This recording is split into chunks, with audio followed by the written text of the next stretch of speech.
on, everyone? Super excited to bring you today's video. Today we're going to talk a little bit about how to be approachable.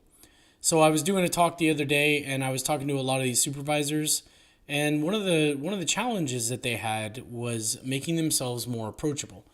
And they acknowledged that they have busy days and all these other things, all these other obstacles that keep getting in their way to make themselves approachable.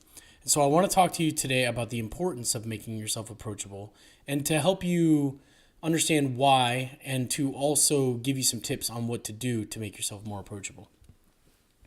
So again, my name is Gabriel Cox, and I equip first-time supervisors with necessary leadership skills. So let's kick this off. So what's going on here? What seems to be the issue? So we live in a really busy world where everything can have the habit of being chaotic. And as a new supervisor, it's very understandable that you would get into your new job, be excited, and want to head on full force right into it. A lot of supervisors today, they say that they are approachable. They say that they do have an open door policy, but they're really not walking the talk with this, in that they say open door policy, but they're not making a whole lot of time for their people, for their team. So as a result, the employees don't feel like they have a voice with their supervisor. And this can, again, break down trust and start to create all kinds of issues. So the other thing that I want to talk to you about is the fact that the busiest supervisor, a lot of busy supervisors, when you are incredibly busy and you show that and you wear that on yourself and you say, you're putting off all this energy that you're so busy, it often will trickle down onto your people. In that, what I mean by that, if you show up every day and you're always putting out the hottest fire first, if you always seem busy, your people will carry that energy on. And they, in turn, will feel busy all the time. And even if they aren't busy, they will feel that they need to be busy in order to meet your expectation. And so that can kind of create this air of stress in your team. And so keep that in mind. If you always seem too busy, so busy that you cannot make yourself approachable, keep in mind that this could filter down to your people, to your team. So why do you care about what I'm talking about? Well, employees want to know that they're being heard.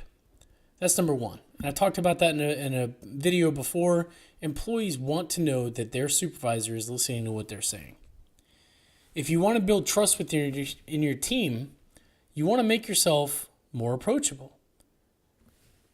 Most leaders don't realize their level of approachability. And what I mean by that is, again, you say you're approachable. You say you have an open door policy. And you say that you're paying attention to your team and you're doing all these things in your head. You're saying, okay, yes, I'm approachable when my team members come in. Oftentimes, their team, the leaders don't understand how their team perceives their lack of approachability, if you will. So what can you do about this? How do you make yourself more approachable? We want to be more approachable for all the reasons I just talked about. Number one, push away. And what I mean by this is push away from your desk if that's where you work. Wherever you work, use that description as whatever you want to, but push away from your normal work area and make sure you are incredibly intentional about it. Set time in your day. Doesn't matter how much time. What matters is that you're doing it. And there's a whole other video I plan to do about prioritizing your day and how to make time for things like this. But if you set time in your day, every day, it's like going to the gym. You set time in your day to go to the gym, set time during your day to push away. It's that simple. The next step I'd like to ask you, or that you can take, is to greet everyone. Generally, anyone I run into, I at least try to say hi. I'll acknowledge them eye to eye, but most of the time I'll at least say hi. It's very odd how few people actually say hi back. It's like they're wondering why you just said hi to a complete stranger. It's a lost art connecting with people, that you don't know. But when you greet everybody every day, it will help start to build that trust, start to build that connection, make yourself more available and approachable. The next tip I'd like to offer is to listen to your team. You've probably heard about active listening and everything like that. I'm sure, if I haven't talked about it, you've heard about active listening somewhere, sometime. But listen to your team, what they have to say and what's going on for them. Identify their challenges, identify their strengths. We talked about this a couple last week or whatever it was, but listen to what your team has to say. Next, you want to honor your open door policy if you have one. If you don't have one, that's fine. Congratulations, you're owning the fact that you're really busy. Some people say they have an open door policy, but their door is always shut, metaphorically. Their door might be wide open, but when their team come in to talk to them, they are not available, meaning they're sitting at their desk and they're typing away, whatever it is. They don't make themselves available, which impacts their ability to be approachable. So honor your open door policy. If you say it, mean it. The other thing I want to offer is to show you care by remembering the little things. I don't know how you can do this other than the fact that, if you don't have that skill of remembering, I'm terrible with names, but if you have the skill of remembering little details, that's congratulations, because that's a great skill that not everybody has. Something that I did early on before I really started to get to know people was maybe I'd write down a little bit of something about whoever I interacted with. That way, you kind of can go back and remember those details. And you're doing it intentionally. You're showing them, hey, I'm learning about you, and they care. That makes you approachable.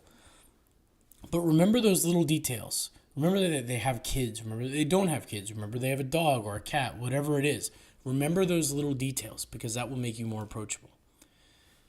This is incredibly important. Now, I'm not one to be incredibly humorous like some of my friends are, but have a sense of humor.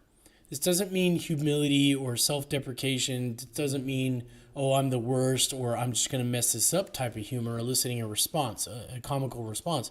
This means have a sense of humor. Think of a time where you can, insert an appropriate joke or an appropriate, whatever. Have a sense of humor. And finally, and a lot of new supervisors have trouble with this, and a lot of senior supervisors certainly do, don't be afraid to ask for help. Ever. Ever. Don't ever be afraid to ask for help. Always, always, always. It shows that you are humble and you are learning and you are going along, and you require your team to help you get to wherever your goals are going, and they can help you. So don't be afraid to ask for help. So I always like to close this out with a few questions. 1, what are you doing to make yourself more approachable currently? Second question, what indicators do you have to test your approachability? That's kind of a hard question, but how do you know you're approachable? Do people come up to you and say, hey, I really appreciate how approachable you are? Whatever. How do you know you're approachable? And if you're not, see question 1. And if you feel you're not approachable, what impact is that having on your team? Think about those questions. My name is Gabriel Cox, and I equip first-time supervisors with necessary leadership skills. If you want to download my free offer, you're welcome to subscribe to my webpage, www.glcoxcoaching.com, and you'll get an email right after that with a free offer, how to identify what type of leader you are in 5 easy steps.